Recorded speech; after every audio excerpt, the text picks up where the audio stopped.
జననాయకన్గా ఇప్పుడు ముందుకు వస్తున్నాడు. ఈ మూవీలో మంచి మెసేజ్ కూడా ఉంటుంది. ప్రతి ఒక్కరు ఈ మూవీ చూడండి. ఎందుకంటే మళ్ళీ విజయ్ గారిని సినిమాలలో చూస్తామో లేదో. జననాయకన్ ఈ దాన్ని తెలుగులో జననాయకుడు, ప్రజల నాయకుడు అన్నట్టు. ప్రజల నాయకుడు ఆ టైటిల్ ఎందుకు పెట్టిండో తెలియదు, కానీ నిజంగా అంటే ప్రజలు ఎన్నుకొని ప్రజల నాయకుడిని చేసేసిర్రు విజయ్ గారిని.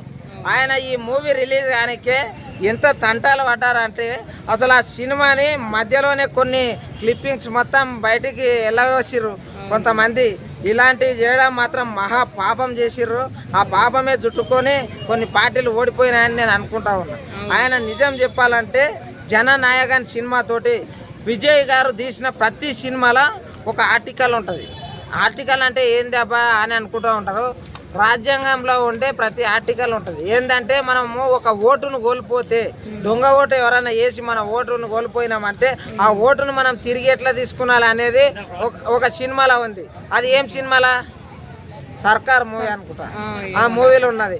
ప్రతి ఒక్క మూవీలో అలా చూడండి, ప్రతి ఒక్క సినిమాల జనాలకు ప్రజలకు ఉపయోగపడే ప్రతి ఒక్కటి ఆ సినిమాలో అమర్చబడి ఉంటుంది. కాబట్టి ఈసారి జననాయకన్ కూడా ఒక రేంజ్లో రావాలి అని చెప్పేసి నేను అనుకుంటా ఉన్నా. చాలా అంటే చాలా కష్టపడ్డారు. ఆయన గెలవడానికి కూడా కొంతమంది ఎన్నో కుట్రలు చేసినా కూడా, కుతంత్రాలు చేసినా కూడా, ఆ మూవీని ఆపేసినా కూడా ప్రజలు ఆయనని లోపల గుడి కట్టుకున్నారు. కాబట్టి ఆయన బయటికి వెళ్ళి వచ్చిండని నేను అనుకుంటా ఉన్నా. ప్రజా సేవకుడు.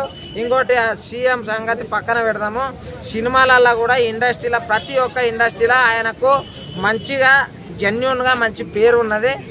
ఆ మంచి పేరుని ఆయన పాలనలో కూడా మంచిగా పేరు ఇంకా పెద్దగా కీర్తి తెచ్చుకుంటున్నాడు.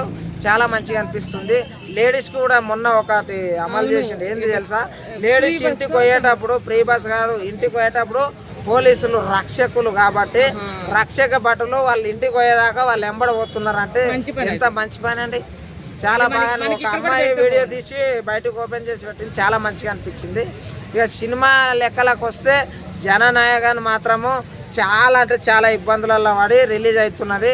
ఎంత ఇబ్బందులు అంటే సగం సినిమా రిలీజ్ చేసి పడేసిర్రు దొంగతనంగా కొంతమంది దుండగులు. దానివల్ల చాలా బ్రేక్ అయ్యింది ఆ సినిమా. చాలా ఆందోళనలు, ఎన్నో విమర్శలు, ఎన్నో ఆయనకు ఎదురొచ్చినా కూడా ఇప్పుడు దాన్ని తట్టుకొని జననాయకన్గా ఇప్పుడు ముందుకు వస్తున్నాడు. ఈ మూవీలో మంచి మెసేజ్ కూడా ఉంటుంది.